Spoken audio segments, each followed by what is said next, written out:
Well, first of all, it's been such a great thing for our community to have summer arts here. Uh, Sadly, it leaves this year. The program was designed to move every 5 years to a different CSU campus, and this is our 5th year, so we're going to say goodbye. Hopefully 5 years from now they'll be back, because we've just really enjoyed having them here.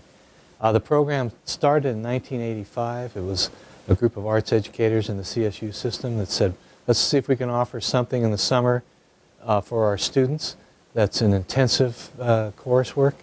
And it started, I think, in dance at Long Beach State, and then it moved on to various campuses and grew to include all the arts. So we have workshops now in the media arts, in dance and music, in theater, photography, writing, creative writing. Just about everything in the arts is offered here. And how it works is a CSU professor or instructor comes up with an idea. I want to focus on a certain aspect of my art, and I want students to learn from this. And they make a proposal to Summer Arts. Once it's accepted, then that course coordinator, we call him now, goes out and finds a guest artist he wants to use to work with the students. He or she can be also a guest artist or teaching the course. It's up to them. And it goes from there. It's 2-week intensive sessions, two-week sessions. They run from 9 to midnight, and these kids work constantly. They're exhausted at the end of the 2 weeks. But for many of them, it's just life-changing, because they get to focus on one thing that they truly love, or something new that they want to try. We had a video mapping class last year, which I think very few people had ever tried it, where images are projected on items, on objects, or even buildings. It was a huge success, and we had one of the cinematographers for Star Wars was here, and he raved about it. He wanted to know where these young people were headed, because he'd like to hire them, I think is what he said.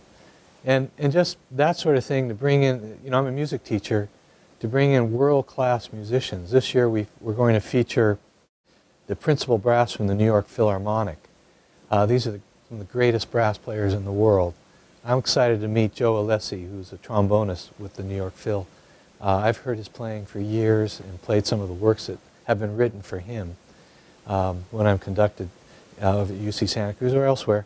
And he'll be here, and he'll be working with our students. The course is actually a brass composition writing course.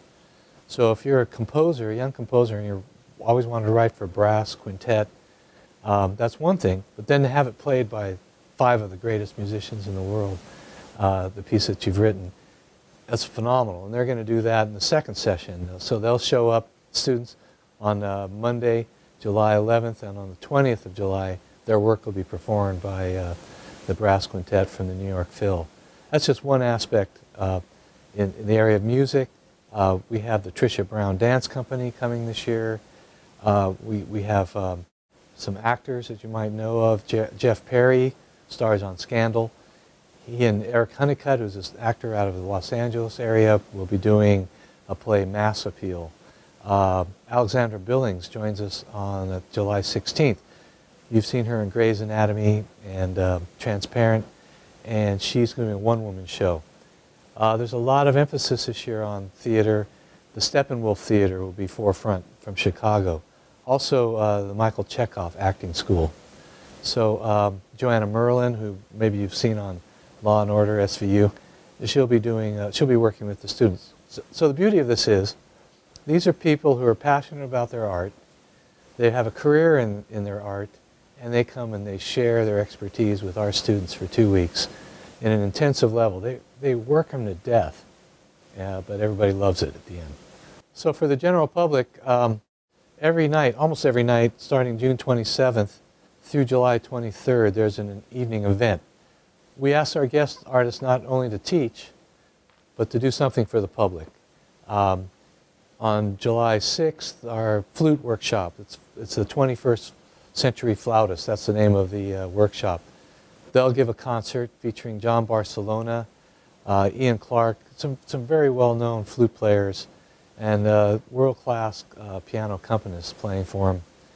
And that's, these are open to the public. All performances happen here in the World Theater, and they start at 7 o'clock. The ticket prices are just phenomenally low for the level of performer that you're going to get. And they range from not just only concerts, but lectures and demonstrations. If you're into photography, Barry Underwood will be here on the 28th. Well known for his work on not only with traditional use of the camera, but with iPhone recently, and people discussing visual arts, painters. We have memoir writers. The whole gamut will be here this year. So check our events calendar on our website, CSUSummerArts.org. If there's anything that interests you, come on out. Parking's $2. It's real easy. It's real convenient, right at the World Theater. In addition to that, at the end of each 2-week session, we feature the work of our students. It's called the Student Showcases. So July 8th and 9th this year, the first workshop ends, and you'll hear from all those students and see the work of those students that have participated. July 22nd and 23rd, the same is true for the second session, showcases. These are free and open to the public, and let me tell you, they're just phenomenal.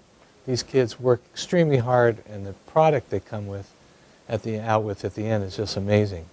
I remember an incident where a young man was here for animation, and they brought in an animator from DreamWorks, and the guy was so impressed he offered him a job as an intern.